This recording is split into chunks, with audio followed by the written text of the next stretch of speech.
반갑습니다. 네, 반갑습니다. 아이고, 네. 스웨덴에서 오시느라고 고생이 많으셨었는데, 네. 대한민국이 지금 굉장히 혼란스러운 상황이고, 그래서 뭔가 변화의 시대를 맞아야 되는데, 변화의 방향성과 관련돼서, 우리보다 먼저 평등민주주의라든지, 뭐, 여성에 있어서의 평등성을 잘 보여주고 있는 스웨덴의 사례를 통해서 우리가 뭔가 좀 교훈을 받고자 이렇게 최 교수님을 모셨습니다. 네, 이렇게 초대해 주셔서 감사합니다. 정말 같이 함께 한국과 스웨덴의 그 민주주의를 얘기를 하면서 대한민국의 미래가 어떻게 가야 될까. 지금 많은 상황 속에서 우리는 북유럽 모델을 많이 얘기를 하고 있는데 특히 최근에 선거가 있었지 않습니까? 네, 정권이 교체됐고 맞습니다. 대한민국도 정권이 교체됐고 네. 그 스웨덴에서의 정권 교체의 의미가 어떤지 거기에 대해서 좀 말씀 좀 듣고 싶습니다. 지금 두 번 연속 그러니까 4년씩 8년을 집권을 한 3인 계열, 좌파 혹은 진보 계열인데 집권을 하다가 최근 작년 11월에 100년 만에 처음으로 나온 여성 총리였었습니다. 그렇게 이제 의미가 컸었는데 선거 결과를 보면 3석 차이로 극우파인 스웨덴 민주당으로 몰리는 바람에 정권을 넘겨주게 된 결과가 됐습니다. 정권 교체가 갖고 있는 의미 중에서 가장 큰 거는 뭐냐면 가버넌스 스타일의 변화거든요. 국정 운영의 기조가 결국은 정권 교체의 핵심적 사항이 된다고 한다면 스웨덴 같은 경우는 만약에 복지 같은 경우는 그러면 어떻게 되나요? 그러니까 예를 들어서 젠더 정치와 관련돼서 아무리 정권이 교체돼도 그렇게 국정 기조가 확확 바뀔 수 있는 것 같지는 않은데 그 스웨덴의 그 특징은 어떻게 우리가 요약할 수가 있나요?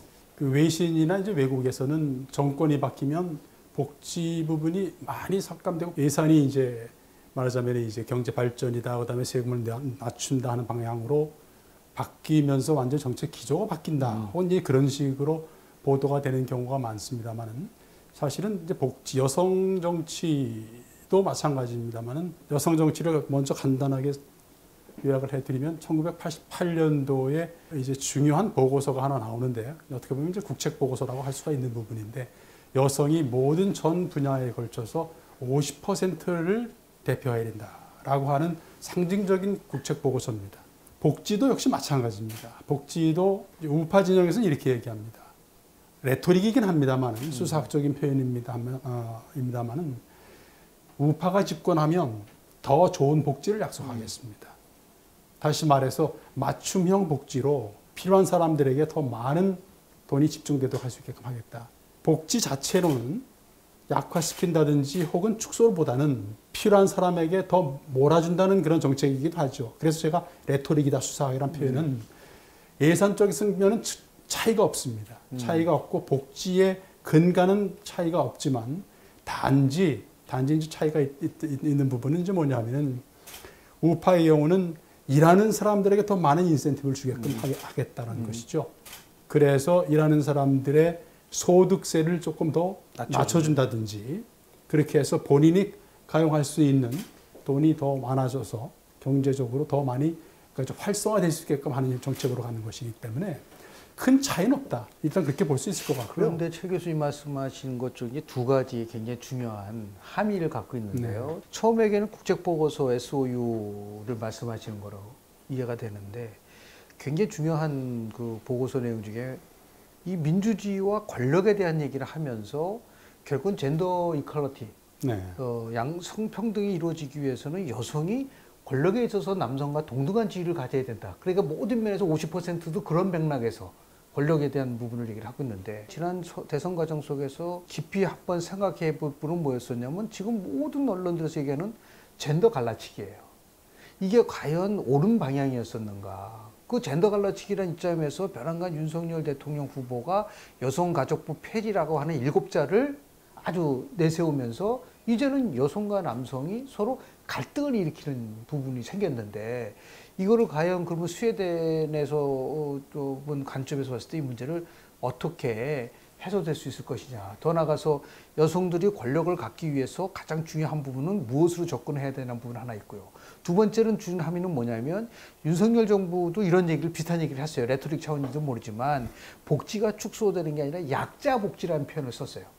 뭐 그동안 문재인 정부 때 가장 얘기했던 건 사람이 우선이다. 그리고 사회적 약자들에 대한 복지인데 이게 성금을 그냥 지원하는 복지였고 포퓰리즘 복지인데 이 부분을 새 정부는 그렇게 복지 접근하지 않겠다. 약자들에게 더 촘촘하게 갈 수 있는 복지를 얘기하겠다고 하면은 아까 최 교수님 말씀하신 것처럼 우리도 마찬가지로 문재인 정부나 윤석열 정부나 복지 차원에서는 차이가 크게 없는 게 아니냐. 이런 부분들에 대한 나름대로의 문제 제기도 있는 것 같은데 거기에 대한 해법을 좀 한번 좀 말씀 좀 해주시면 어떨까 생각됩니다. 이번 총선을 제가 이제 지근거리에서 그 관찰을 하면서 느꼈던 것은 안대선 총리가 이런 표현을 합니다.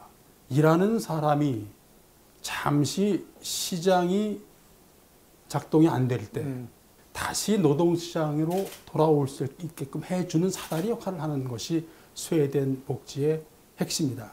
이렇게 얘기를 했거든요. 거기에는 이제 다양한 이제 해석과 그다음에 이제 여러 가지 그 연관된 부분들이 문제들이 이제 있습니다만은 여성 같은 경우는 예를 들어서 이제 복지가 70년대, 80년대 많이 확대되면서 주로 이제 육아 부분이나 노인 돌봄이랄지 노인, 그다음에 장애인 그런 쪽으로 이제 많이 진출하게 됐고요. 그다음에 학교 교사는 역시 한국과 마찬가지로 여성이 많아서 이쪽 공공섹터는 여성이 70%를 차지합니다.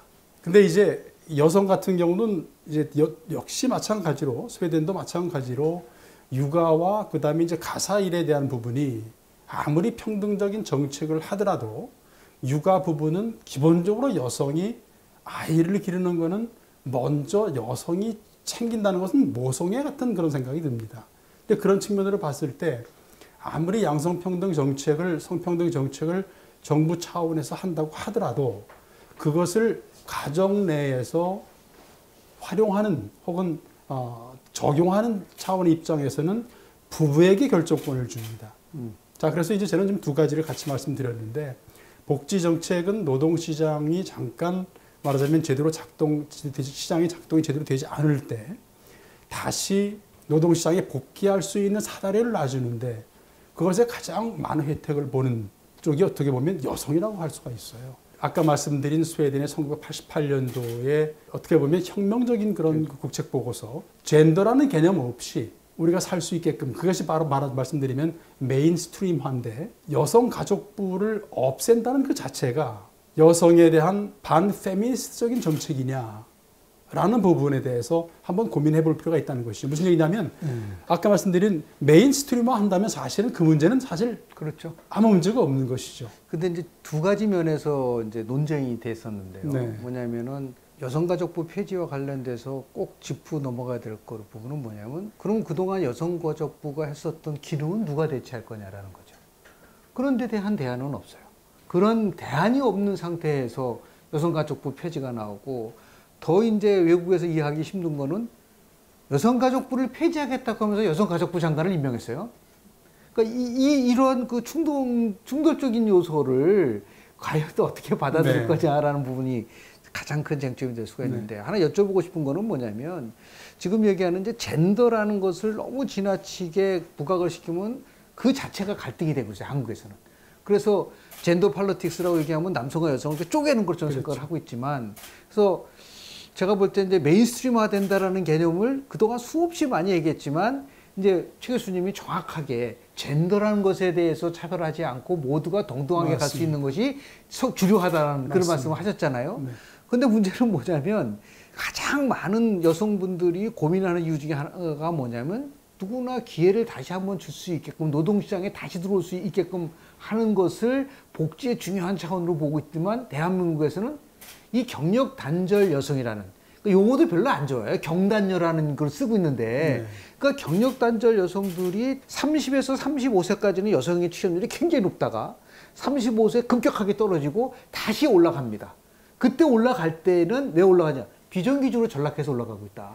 그러면 도대체 이제 스웨덴 같은 데서는 이게 우리가 얘기하는 나름대로 메인스트림화 됐을 경우에 어떤 식으로 다시 노동시장으로 돌아왔을 때 여성들이 차별받지 않고 돌아올 수 있느냐는 것에 대한 나름대로 무슨 뭐 제도라든지 거기에 대한 과정이라든지 배경이라든지 있을 것 같은데 그 설명을 좀 부탁드리고 싶습니다. 네.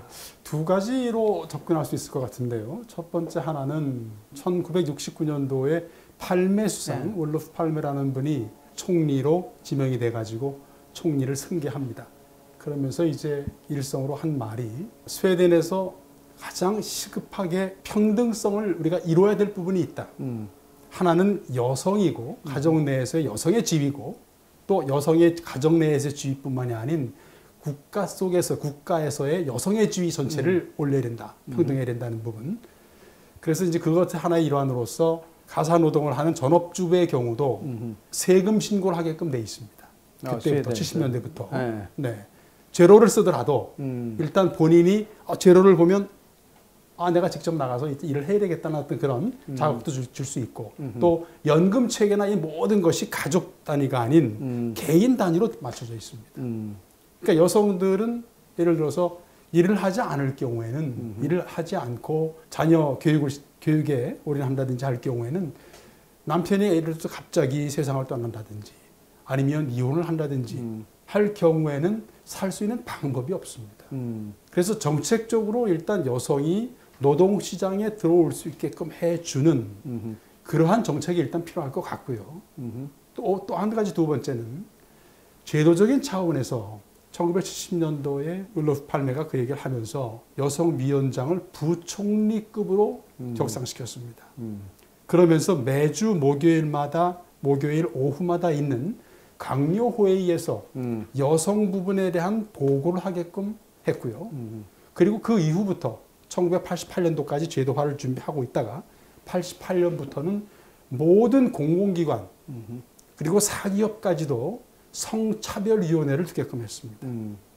그리고 또 한 가지가 옴비주만 제도가 있는데 스웨덴은 그 옴비주만이 차별 옴비주만이 따로 있습니다. 그래서 여성, 그 다음에 장애인, 그 다음에 그 이민자들의 차별을 모두 다 다루는 그런 옴비주만이. 그래서 그러한 촘촘한 제도화와 법제화, 제도화 그러면서 여성들이 가정 내에서 진정으로 평등성 보장받을 수 있게끔 가족 정책을 촘촘히 짜기 시작했죠. 그래서 원래는 이제 여성가족부 폐지론자들에 대항하는 논리로 뭐였었냐면 여성 부총리 제도를 도입을 시켜서 여성 전체를 총괄하고 있어야 된다. 그렇지 않고 이게 다 분산화 시켜버리면은 이게 방향성에 대한 부분들을 갖지 못하기 때문에 그런데 뭐 지금은 아주 장관마저 폐지를 한다고 하기 때문에 상당히 이제 어려운 건데 요 주제와 관련돼서 꼭 하나 이제 그 마무리하고 싶은 내용은 뭐냐면 뭐 용어상에서 젠더 민주주의란 말도 있고 그러지만은 최 교수님이 쓰신 글에서 많이 언급했던 부분은 저는 평등민주주의라는 단어를 우리가 자유민주주의라는 얘기는 참 자연스럽게 듣고 있는데 우리는 아직까지 젠더민주주의, 평등민주주의에 대한 개념이 정확하게 안 와닿는 것 같아요. 그래서 이 부분에 대해서 이제 스웨덴에 아까 예를 많이 들어주셨는데 어떻게 하면은 대한민국이 지금 이 시점에서 사회는 엄청나게 변화되고 여성의 지위도 향상되고 있다고 하는 이 과정 속에서 과연 우리가 얘기하는 젠더민주주의라든지 평등민주주의를 단계적으로 이루어지겠지만 가장 우선적 항목을 두고 우리 대한민국 정부가 가야 할 방향 이거는 여든 야든 그런 거 없이 가장 핵심적으로 추진해야 될 과제가 무엇인지에 대해서 좀 말씀을 좀 해주시면 고맙겠습니다. 핵심적인 것이 결국은 평등민주주의도 자유민주주의와 같이 발을 묶어서 하는 게임처럼 말이죠. 뛰어가는 그런 게임처럼 저는 그 이사야 벨렌이 얘기한 그 두 가지 자유의 개념 차원을 한번 고민을 해봐야 되겠다. 첫 번째 자유는 누구로부터의 통제가 간섭이 없는 상태가 그것이 1차 해방이라면 혹은 1차 자유라면 2차 자유는 누군가가 지배하지 않고 자기 스스로가 자기 자신을 지배하고 원하는 것을 할 수 있을 때 그것이 자유민주주의, 즉 2차적 자유민주주의라고 볼 수 있을 것 같습니다. 근데 결국은 2차적 자유민주주의는 결국은 바로 평등민주주의와 연관되는 부분이죠. 내가 무엇을 하고 싶다는 것을 실현할 수 있다는 그 자체를 기반을 마련해 주는 것이 결국 평등민주주의라고 보는데 말이죠. 우리가 스스로 원하는 것을 할 수 있게끔 해주는 그 많은 제도들이 꼼꼼한 법제화와 그리고 이것을 꼼꼼하게 챙겨주는 그러한 힘을 가진 부처 이런 식으로 해서 힘을 실어주는 것이 일단 중요하다고 보고 말이죠. 그래서 그것이 말로만의 어떤 성찬이 아닌 자유민주주의와 평등민주주의가 현실 속에서 실천적으로 이루어지기 위해서는 다양한 부분에서 같이 이루어져야 된다.